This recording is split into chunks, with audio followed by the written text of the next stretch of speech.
Интригующий момент. Сможет ли Антон Савенко продержаться еще 10 минут против опытного Азамата Бахытова? И сможет ли потом дожить до экстра раунда? Күресте әлбетте қорғанысы өте сауатты болады. Антон Савенконың аяққа өткізбейтінін жақсы түсінеді. Ал Азамат Бахытов бірден раздергивает сейчас Азамат Бахытов. Қателестіру керек қазір. Да. Сможет ли Азамат Бахытов сейчас споймать, как говорится, на болячку? Хватит ли у него физической силы вытянуть руки? Ну и да, получается раздергивать немножко. Ол алақанды ұрып және жұдырықты түйістіру ол грэпплингтің арқылы үлгісі. Қазір қараңыздар. Грек-рим күресінің майталманын Азамат Бахытов аяқтан шалып қазір әдемі бір позицияға келіп жетті және бұрышта қапсыра ұстайды. Да, эффектно перевел Азамат Бахытов Антона Савенко. Гарча закрывает Антон. Непривычно видеть. Керісінше болу керек еді негізінде. Да. Азамат Бахытов бірақ. Наверное, Азамат Бахытов должен был быть сейчас снизу на спине. Ал біз енді грэпплингтің айқын үлгісін көріп жатырмыз. Қолмен төсті басу. Бұл бақылауды жақсартады және қарсыластың темпін және демалысын өзгертіп жібереді.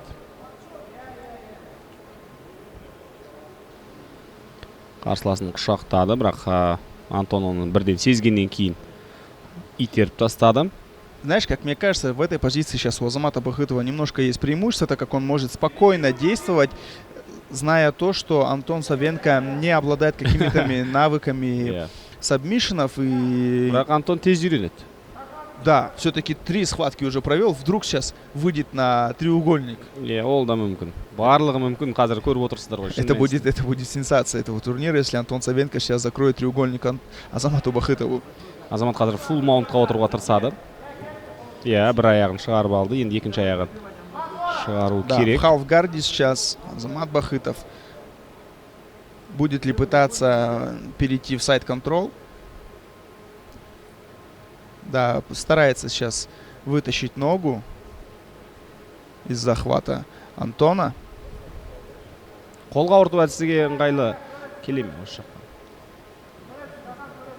Да, здесь действительно несколько есть вариантов. Выйти на Кимуру, выйти на Американо. Много разных вариантов здесь есть. Но по лицу Азамата Бахытова видно, что он никуда не торопится, спокоен, хладнокровен. Тем не менее, 2 минуты остается до конца первого раунда.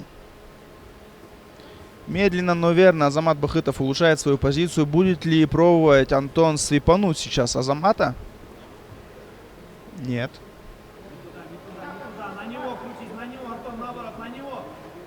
На него крутись, подсказывают Антону. Савенконың бапкері жалпы өзі грэпплингтен хас шебері екені көрініп ақ тұр, себебі қалай қимылдау керек екенін барлығын түсіндіріп отыр. Бұл Керімшеев Ермек бапкері. Секунданты деп айтайық. Да, секундант сейчас в углу. Пытается сейчас вытянуть ногу Азамат Бахытов. Получится ли? Да, в тяжелой ситуации сейчас Антон. Получится ли Азамату Бахытову сделать прием? У него минута целая есть для того, чтобы закончить. Получится ли Антону Савенко сейчас выбраться из этой тяжелой ситуации? Сдается Антон Савенко. Тем самым Азамат Бахытов выходит в финал. Интересно будет противостояние за 3-е место. Өте тамаша жеңіс, өте қуанышты жеңіс деп айтуға келеді, себебі міне Азамат Бахытов нағыз мықты жауынгер грэплер ретінде. Айтарға сөз жоқ, барлығын кітаптағы жазулы тұрған секілді айнытпай жасады.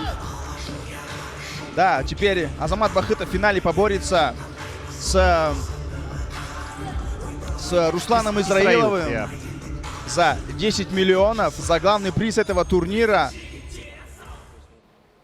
Сонымен құрметті ханымдар мен мырзалар, бұл айқас бірінші раунд, 4-ші минут, 8-ші секундта. Ни бар ауырту әдісімен жеңіске жеткен Қызылбұрыш Азамат Бақытов.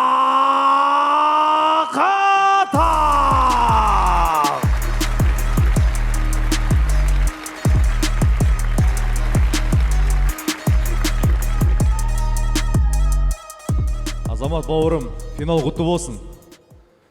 Айтарым енді жоқ, әдемі күресті көрсетіп жатсың, финалға шықтың.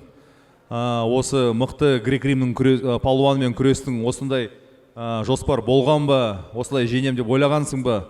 Жаңа мықты греплерлердің бәрін отып шықты. Енді сен ММА-дің өкілісің. Қандай ММА біздің елімізде мықтылығын көрсеттің?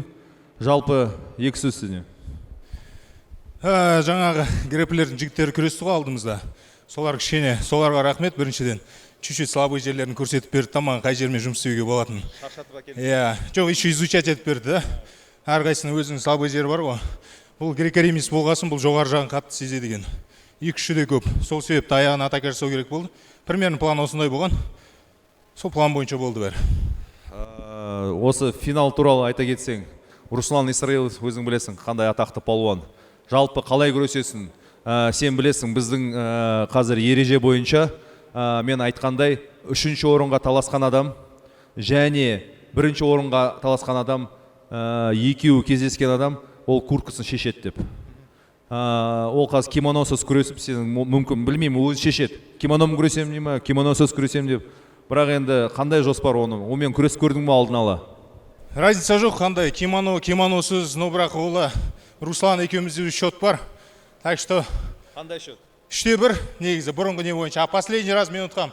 Так что қазір осы жерде самый лучший греплер кім екенін анықтайтын кез келді. Давай, кеттік. Это было очень давно, все наши 3 схватки.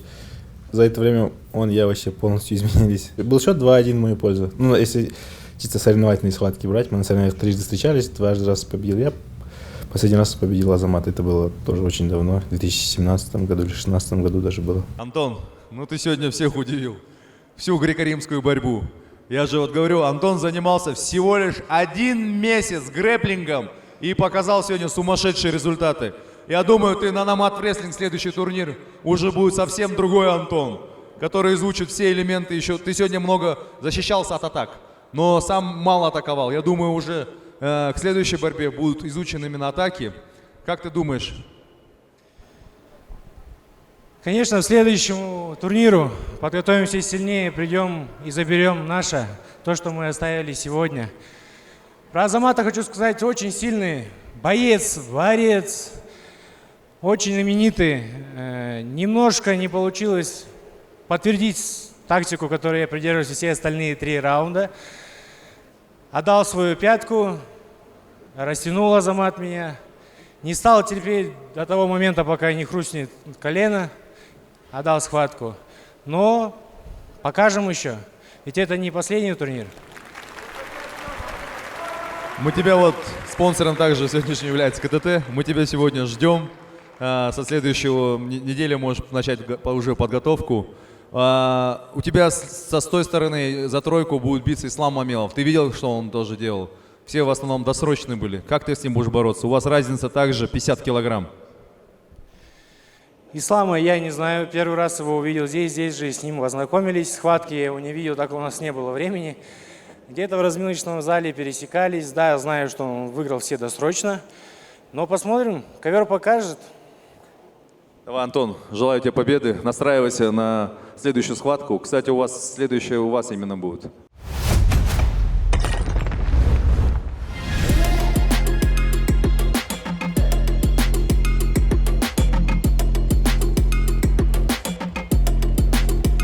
Ну что, буквально 10-15 минут и нас будут ждать финальные схватки за 3-е, 2-е, 1-е место. Сегодня все решится.